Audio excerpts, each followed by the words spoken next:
Welcome back to the Business Systems Summit. In this session, I'm extremely excited and honored to introduce one of the earliest influences I had when I got started in business. His name's Brad Sugars. He runs a company called ActionCOACH, which got started in 1994. It's grown significantly to where it is today. Now, Entrepreneur Magazine ranks it as the #1 leading business coaching franchise in the world. It operates in over 54 countries, has more than 1,000 offices, and they're coaching more than 1,500 businesses every single week.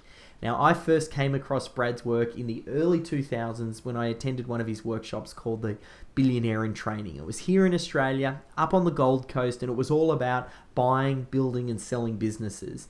Now, what I loved about it was the systematic approach that it took, and you'll very much see that influence in all of the work that we do, particularly here at System Hub. Now, he's an internationally recognized businessman. He's asked to speak all around the world, so sometimes it can be hard to lock him down for some one-on-one time, but we've been fortunate to have Brad make some time available to pre-record this session for the summit. So it's with great pleasure that I get to welcome Brad Sugars to the Business Systems Summit. Hi, I'm Brad Sugars and welcome to this live video. Today we're learning about management and leadership, and I want to say that leadership is one of the biggest problems in business. Now, not because leadership is bad, but because there is a lack of management leading to the leadership. Now, let me explain that for you. See, ultimately, leadership is something that everyone is studying. They've read the books, they've been to the seminars. If you go on to Amazon or you go on any bookstore, there's a massive segment of books on leadership, but there's very few books on management.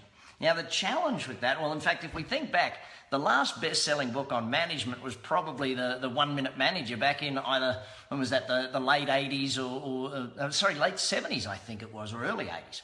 Now, if we take a look at why management has disappeared and how management, the lack of it and the leadership, well, actually, first, let's define what the two of them are. See, management is about creating competent, productive people. Management is about productive people that have a level of competence, that know what they're doing, they know how they're doing their job. So if a company has people that don't know what they're doing, there's a lack of competency or there's a lack of productivity going on, that's a management problem, okay?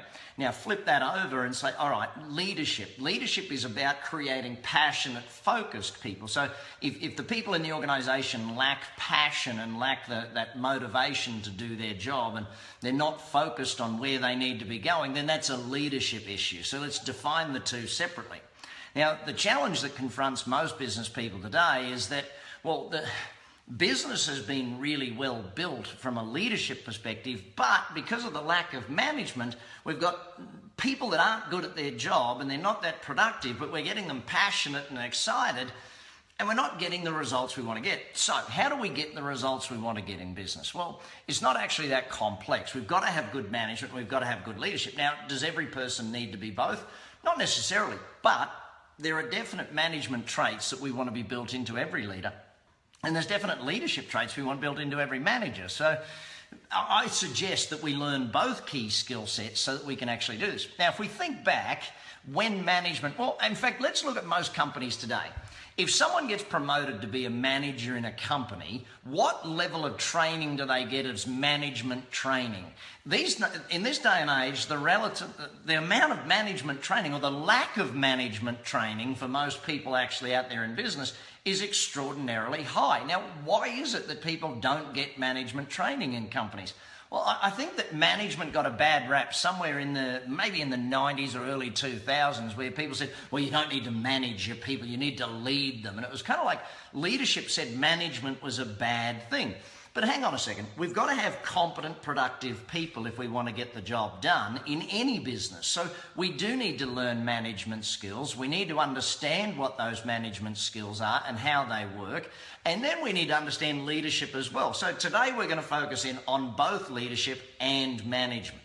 So management is where we start though, because if we see negative behaviors in an organization, normally it's a lack of management. So if I see things like people playing, they're in denial about how good they are, they think they're better than they are, or their lack of responsibility, these people are blaming others, there's no team cohesiveness.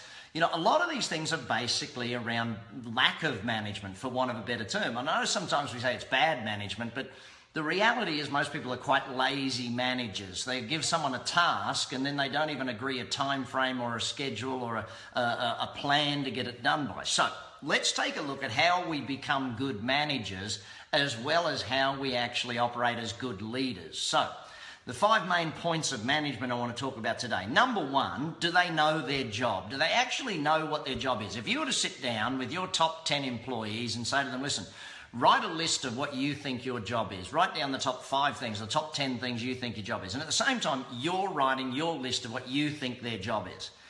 See, most employees don't actually know what is required of them. They don't know specifically what is required of them. Their job description is too vague and there's no reality around what they're doing, why they're doing it. So if I look to the basics at the start of management, it starts with a really good job description where people know what there is expected of them, know how they're supposed to do it, and know why they're supposed to do it. Now, let's take a look at actually building, well, for majority of employment positions, I want to use checklists and systemization. See, someone said to me the other week, well, Brad, you know, that my staff aren't doing a great job at it. I said, good, show me the checklist they're supposed to follow. And of course, there's no checklist for them to follow. So therefore, how can they be doing a good job?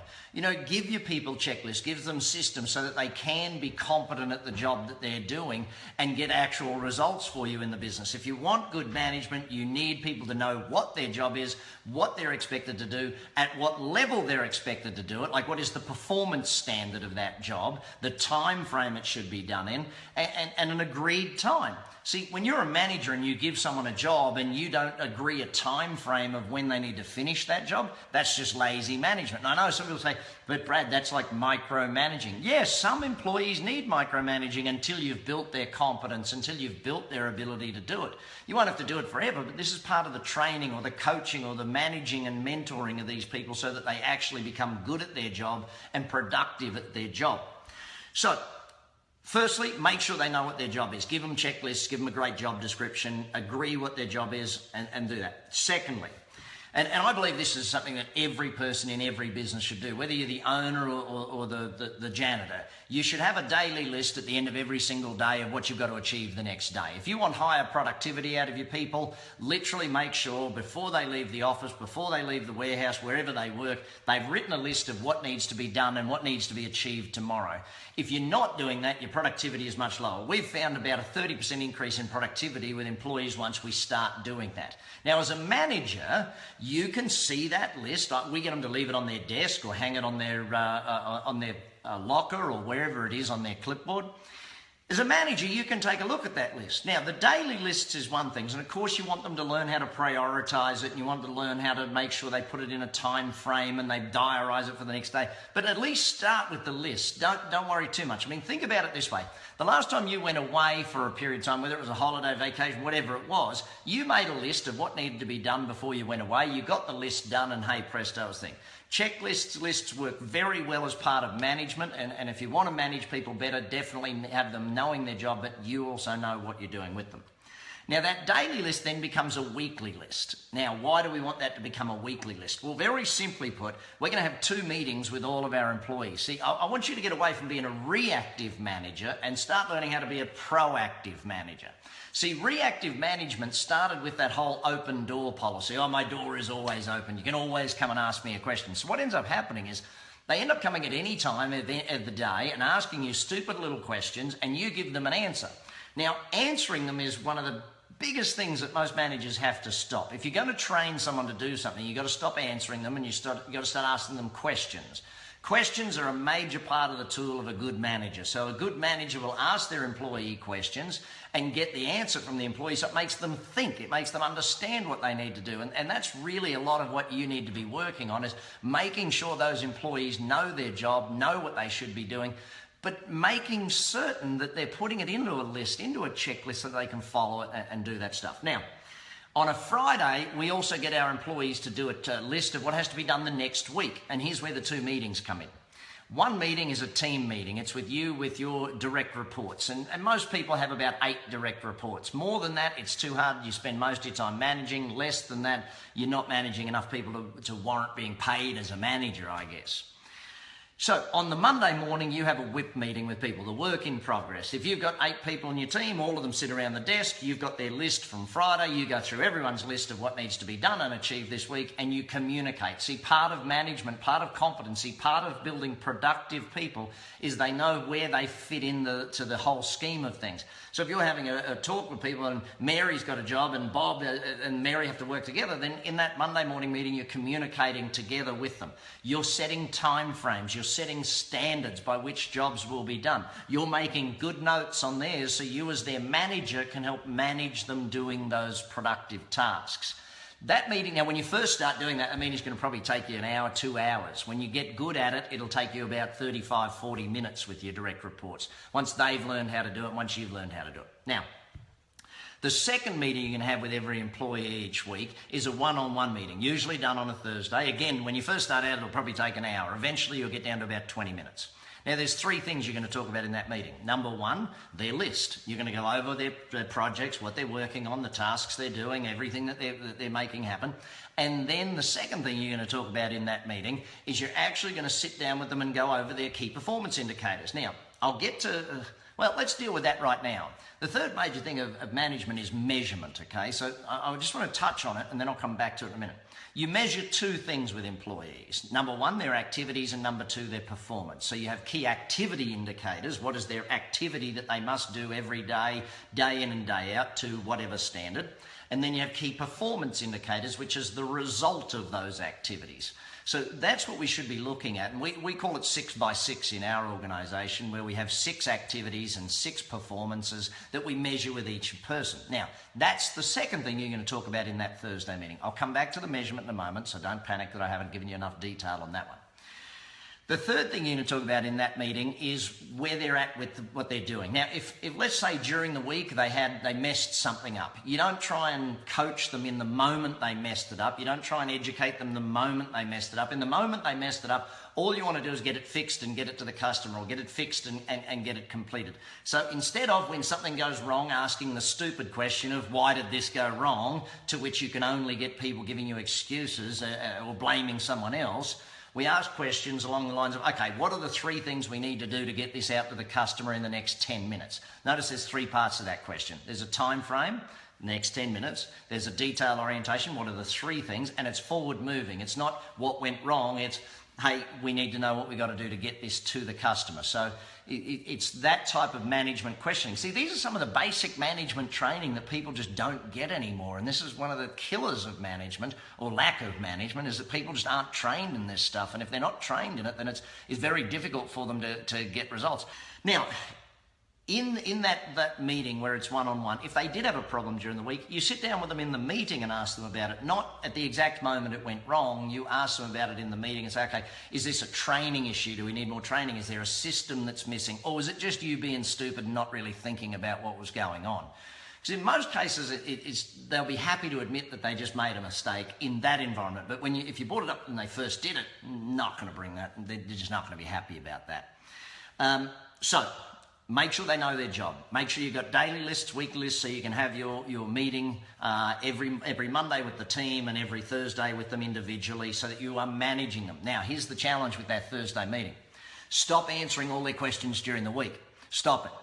When people come to you and ask you a question, you say, great, bring it to the meeting. If someone emails you with a new idea, great, bring it to the meeting. You've got to get to the point where you get them to bring it to the meeting. Now, sometimes there are things they ask you which do need an urgent answer. Again, stop answering them, start using questions. If someone says, should we do this? You say, well, what do you think? What would be the benefits of doing that? What would be the benefits of doing this? Lead them to make a good decision. I know it's hard in the beginning because it would be easier for you to just give them the answer, but it's a problem with giving the answer.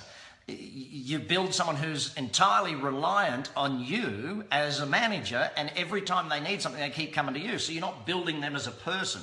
You've got to coach them and educate them by using questions so they become better at their job, not worse at their job. So make sure that's a part of what you do. Next thing we need to understand if we're going to get high performance, because remember, management is productive, competent people. Training. What training are you doing for your employees? If you want them to do a better job, you've got to train them. You don't see a sporting team expecting their team to play better the next week without training them. When there's things go wrong, they do training. They don't yell at them, they do training with them. So what training is lacking with your employees? And every one of them is different. Remember this, I learned this great lesson from a gentleman named Wayne Bennett. Wayne Bennett's probably one of the best football coaches I've ever met. He coaches rugby league down in Australia, where I'm originally from. And Wayne said something to me one day. He said, Brad, you don't coach a team, you coach individuals. And you've got to remember this, part of management is that every single individual in your team needs a different form of management. So if you haven't done profiling, please speak with your local action coach and ask them about how you can do profiling so you can understand their behavioural analysis. Usually for management, we use the DISC profiling tool. Again, chat with your action coach. They've got a whole bunch of profiling tools that you can use and learn from. Now, why we do that? We want to build a training program for each employee to make them more competent at their job, to make them better at their job. If they're not more competent at their job, you can't expect better results. If you want an employee to do better, you've got to train them better. They've got to learn their job better so they can actually get the performance levels that they want to get. And you've always got to remember, you don't build your business, your employees do. So your job as the owner is to build the people that build the business. If you build the people, they build the business. So back to management again. We've got to make sure that they know what their job is. We've got to make sure we're managing them properly. And to do that, we need to have checklists, lists of what they're doing each day, lists of what they're doing each week. But we also need to have a plan with these people. So the plan is something that they can all look at and say, okay, this is where we're going. Okay, now we're moving more into leadership strategies. Okay, you understand, competency and productivity is one thing. But we now need to move into more leadership strategies so that we can actually get them more focused. Again, the two areas of leadership, passionate and focused people. So do the training, make sure they know their job, measure the results that you want to get, build the person consistently. Stop being the superhero.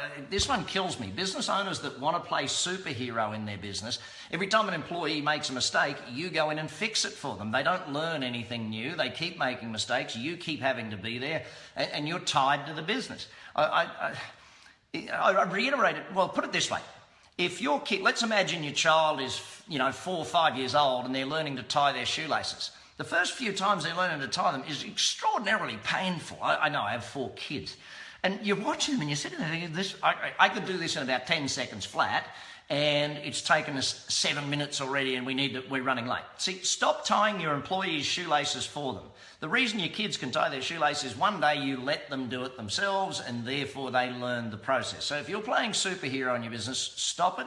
If you're making stupid claims like you can't get good people or no one can do it as good as me, or if you want the job done right, you've got to do it yourself, you suffer from superhero-itis. Stop doing that. That one kills businesses. You've got to build the people so they build the business. If you want them to do a better job, train them to do a better job, manage them so they do a better job. When you give them a task, agree a time frame, agree a level of performance that needs to be done on this thing.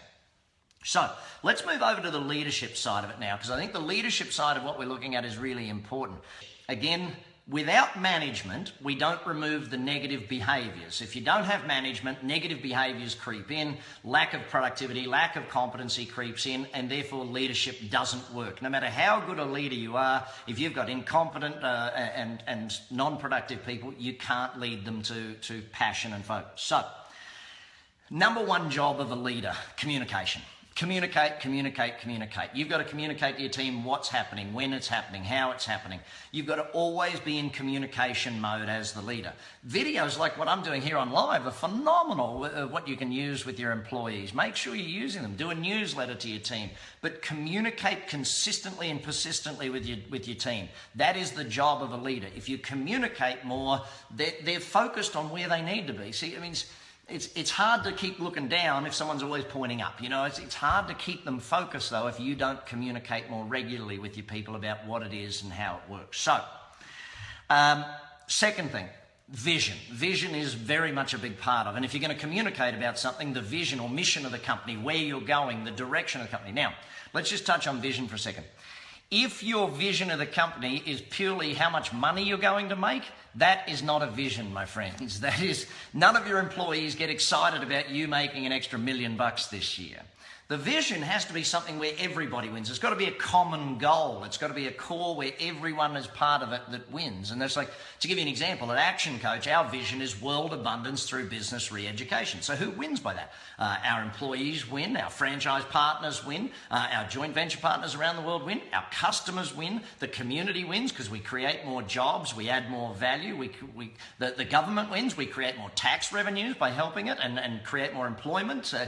Everybody wins out of that vision of world abundance through business re-education. Now, yours doesn't have to be that massive if you don't want it to be, but the best vision I can give people to start with is a very simple one of to be the best whatever your business is. So let's imagine you're a garden designer, to be the very best garden designer in Las Vegas. That's here where I live. So if that could be yours. So be the very best, put your business in there, and put the area in there. And that's a great vision to start with if you're struggling with a vision for your business.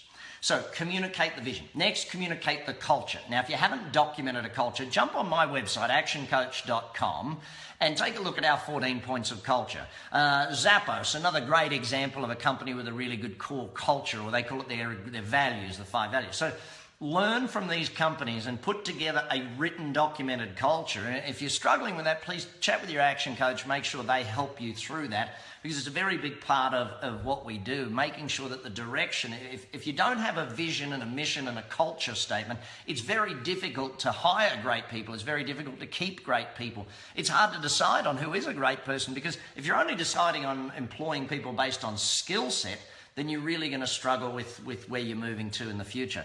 Don't just employ on skill set. Make sure you employ on passion, on heart, on motivation. What are they excited by what you're doing and where you're going?